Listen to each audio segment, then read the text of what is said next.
Hi hello నమస్తే అండి అందరికీ. ఏపీలో ఎలక్షన్ రిజల్ట్ వచ్చేసినాయి. అంటే ఎలక్షన్ రిజల్ట్ అంటే అదేదో అసెంబ్లీ అన్న లేదంటే పార్లమెంట్ ఎలక్షన్స్ రిజల్ట్ అన్నంత హడావుడి చేశారు. ఏది రెండు చిన్న జడ్పీటీసీ వాటికి జరిగినటువంటి ఎన్నికలకే ఇవాళ రేపు ఎట్లా ఇది చేస్తున్నారని చెప్పడానికి అవి నిదర్శనం. బహుశా అది వైఎస్ఆర్ ఒక పవర్ కేంద్రం ఆయన సొంత నియోజకవర్గం కావడమే దీనికి ప్రధాన కారణం. అధికారంలో ఉన్నటువంటి తెలుగుదేశం పార్టీ అదే ఎన్డీఏ కూటమి జగన్ గారిని వైసీపీని అక్కడ ఓడిస్తే ఆయన సొంత నియోజకవర్గంలో మరి టిట్ ఫర్ టాట్ లాగా ఉంటుంది అనేటటువంటి ఇంటెంట్ క్లియర్గా కనపడుతాం. అంటే ఎందుకు గతంలో ఆయన చేసిందే ఇవన్నీ కూడా నీవు నేర్పిన విద్యయే నీరజాక్ష అన్నట్లు. మరి అప్పుడు పవన్ కళ్యాణ్ గారు 2 చోట్ల పోటీ చేస్తే 2019లో ఎలక్షన్స్ ఏపీ అసెంబ్లీ ఎలక్షన్స్లో భీమవరము దాని తర్వాత గాజువాక 2 చోట్ల కూడా ఆయన గెలవనీయకుండా దారుణంగా ఓడగొట్టారు. ఎవరో వైసీపీ అదే పొలిటికల్ పార్టీలో భాగం. ఆయన అంటే పార్టీ సొంత పార్టీ పెట్టిండు, 2 చోట్ల పోటీ చేసాడా గెలవలేదు. ఆయన ఒక నాయకుడా, ప్రజలకి ఆయనకి ఆమోదం లేదు, ఆయన సినిమా యాక్టర్గానే చూస్తున్నారు అనేటటువంటి ఒక అభిప్రాయాన్ని ప్రజల్లో బలంగా నాటడం కోసం, తర్వాత ఫ్యూచర్లో ఎప్పుడూ ఆయనకి పోటీ అవ్వకుండా ఉండడం కోసం జగన్ గారు, ఎందుకంటే పవన్ కళ్యాణ్ చాలా స్ట్రాంగ్ కాంపిటీటర్ అనేది ఆయనకి తెలుసండి. సరే అది అవన్నీ మరి తర్వాత ఆయన అధికారంలోకి వచ్చిన తర్వాత కుప్పంలో చంద్రబాబు నాయుడు గారి నియోజకవర్గంలో అక్కడ సేమ్ ఈ జడ్పీటీసీ ఎలక్షన్స్ అప్పుడు చేసి మొత్తం మీద అక్కడ నానా రచ్చ చేసి ఇప్పుడు ఏమంటున్నారు, డెమోక్రసీ లేదు ఇక్కడ, మరి ఆ పోలీస్ పవర్తోనూ డబ్బుతోనే గెలిచారు అంటున్నారు. మరి ఆయన ఎట్ట గెలిచిండు? అది సామెత చెప్పినట్టు ఆయన గెలిస్తేనేమో ఒక లెక్క, అపోజిషన్ పార్టీ వాళ్ళు గెలిస్తేనేమో తూచ్ అంతా తొండి అన్నట్టుగా జగన్ గారి వెర్షన్ ఉంటుంది. అందుకు ఉదాహరణ కూడా ఇక్కడ మనం క్లియర్గా ఉంది. 2019లో ఒక అవకాశం ఇవ్వండి అని చెప్పి మల్టిపుల్ ఫ్యాక్టర్స్ ఆయనకు తోడై, వాళ్ళ నాన్నగారు వైఎస్ఆర్ క్రెడిబిలిటీ అవన్నీ,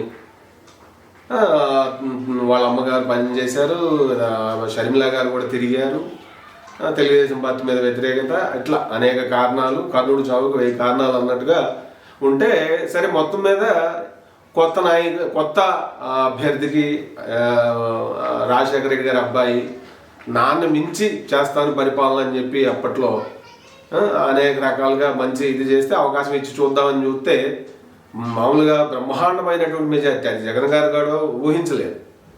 కట్ చేస్తే ఏమైంది, 5 ఏళ్లలో ప్రజలు భయపడేలాగా భయపెట్టేసి అసలు రోడ్లు అభివృద్ధిని గాలి వదిలేసి మొత్తం సంపద అంతా ఆయన ఇంట్లోకి వెళ్ళేలాగా పెట్టుకున్నాడు. అంతా పైప్ లైనింగ్ అంతా ఆయనకు పెట్టుకున్నాడు. కట్ చేస్తే ఇప్పుడు ఏవేవో మాట్లాడుతున్నాం, అవన్నీ అనవసరం. సో ఇప్పుడు గెలిచామని వీళ్ళు సంబరపడుతున్నా అది కూడా లేదు. గెలిచింది నిజంగా ఎవరంటే ఇటువంటి ఉప ఎన్నికలలో ప్రజలే గెలుస్తారు. ఇప్పుడు 100 కోట్లో 200 కోట్లో ఖర్చు అయింది.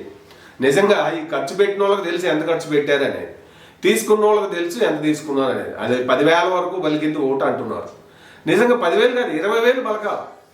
తప్పేంటి? ఎవరు డబ్బు అదంతా? ప్రజల డబ్బే కదా. యాడికి చేరుతుంది? ప్రజలకే చేరుతుంది.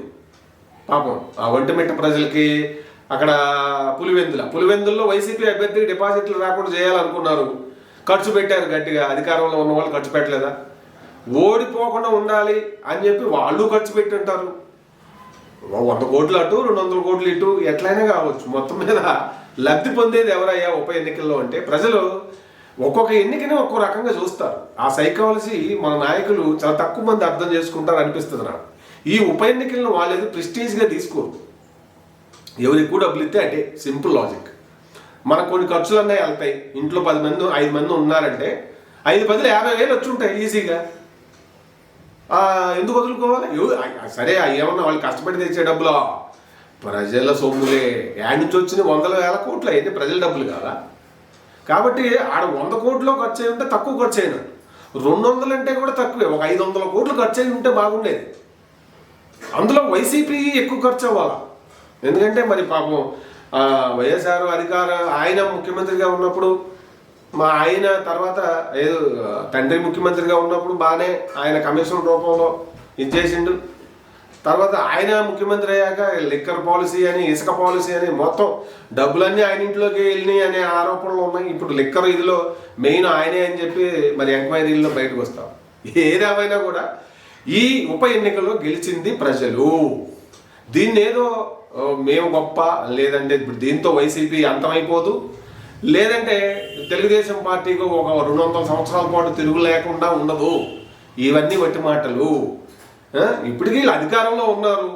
అయితే ఒక్కటికి మాత్రం నిజం, అక్కడ ఆయన మీద కొంత వ్యతిరేకత ఉంది, ఆయన ఏమి చేయట్లేదు, డబ్బు పిచ్చి పట్టింది అనేటువంటి ఒక భావన అయితే ఖచ్చితంగా ఉంది జగన్ గారి మీద. అందుకు ఉదాహరణ ఆయన మారాలి, ఆ డబ్బు పిచ్చి పోవాలి, ప్రజా దృక్పథం రావాలి తండ్రిలాగా.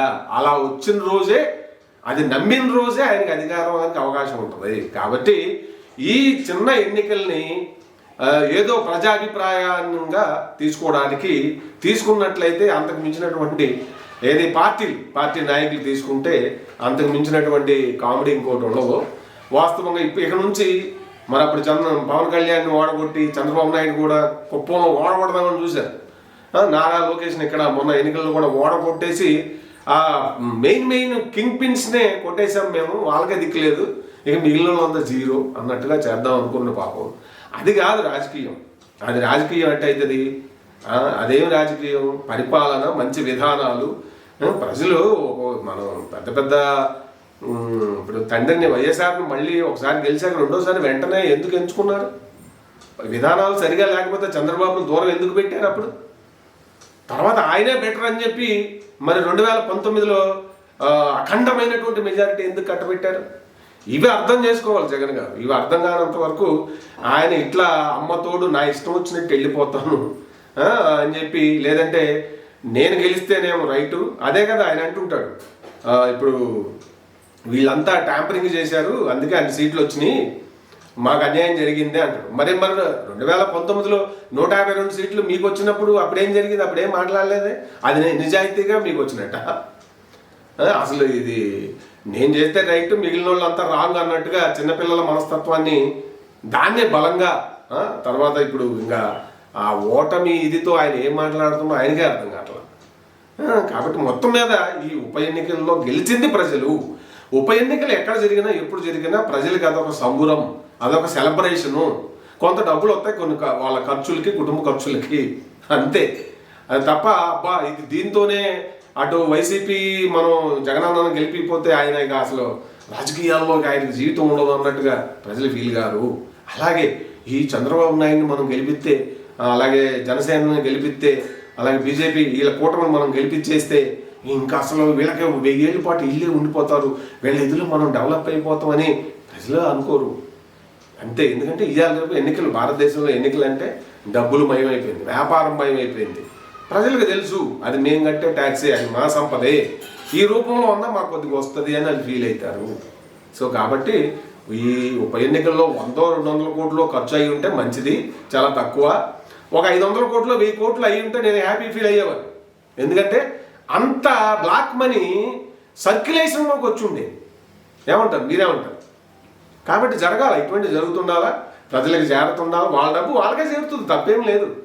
ప్రజలను తప్పు పడటానికి ఏం లేదు ఇందులో. వాళ్ళు తీసుకున్నా, ఎవరి దగ్గర తీసుకున్నా ఇంట్లో 4 ఉంటే 2 అటు 2 ఎట్టేస్తారు. ఆ ఎథిక్స్ ఫాలో అవుతారు. ప్రజలు క్లియర్గా ఉంటారు, ఇది మన డబ్బు, మరి వీళ్ళు కదా నిజాయితీ పరిపాలన చేస్తే మరి వాళ్ళు ప్రజలు మళ్ళీ తిరిగి మళ్ళీ వాళ్ళే కావాలి అని చెప్పి అనుకుంటారు. కాబట్టి ఈ ఒంటిమిట్ట, ఈ పులివెందుల ఆయన ఓడగొట్టారు, ఓకే, ఆయన సొంతం చేసుకుని డిపాజిట్ కూడా రానిలేదు వాళ్ళ అభ్యర్థికి. అంత మాత్రాన ఇదేదో అక్కడ డెమోక్రసీకి ప్రజలు బ్రహ్మరథం పట్టారు అది ఇది అని అవన్నీ అవి చెప్పుకోవడానికే బాగుంటాయి తప్ప మొత్తం మీద ఒక ఐడియాలజీ, మేము పవర్లో ఉన్నాము, మేము గెలవగలమని ఎవరైనా ఎట్లా చూపిస్తారో అట్లనే జగన్ గారు అనేక సార్లు ఆయన చూపించింది. కాబట్టి ఇప్పుడు వీళ్ళు కూడా చూపించి వదిలేరు, అంతే. అయితే వీళ్ళు హుందాగా అధికారంలో వాళ్ళ మాదిరి కక్షపూరితమైనటువంటి వ్యాఖ్యలు అవి ఏవి చేయకుండా ముందే చంద్రబాబు నాయుడు గారు చెప్పుండడం అనేది ఆయన యొక్క అంటే ఆ మెచ్యూరిటీ ఇది కూడా మనం గమనించాలి. జగన్ గారి లాగా కక్షపూరితంగా తిట్లు, పర్సనల్ ఇది అవి కాకుండా కొంత హుందాగా వ్యవహరిస్తున్న తీరు గుడ్లో మెల్ల బెటర్ అనే అనుకోవాలి, అంతే తప్ప ఈ ఉప ఎన్నికల్లో గెలిచింది ప్రజలు. ఎక్కడ ఉప ఎన్నిక జరిగినా ప్రజలే గెలుస్తారు. రావాలి, అక్కడ వందల వేల కోట్లు బయటికి రావాలి, ఖర్చు అవ్వాలి, అదే నేను కోరుకుంటున్నాను. సో మీకేమనిపించింది ఈ ఉప ఎన్నికను మీరు ఎట్లా చూస్తున్నారు అనేది మీరు కింద కామెంట్ చేయండి.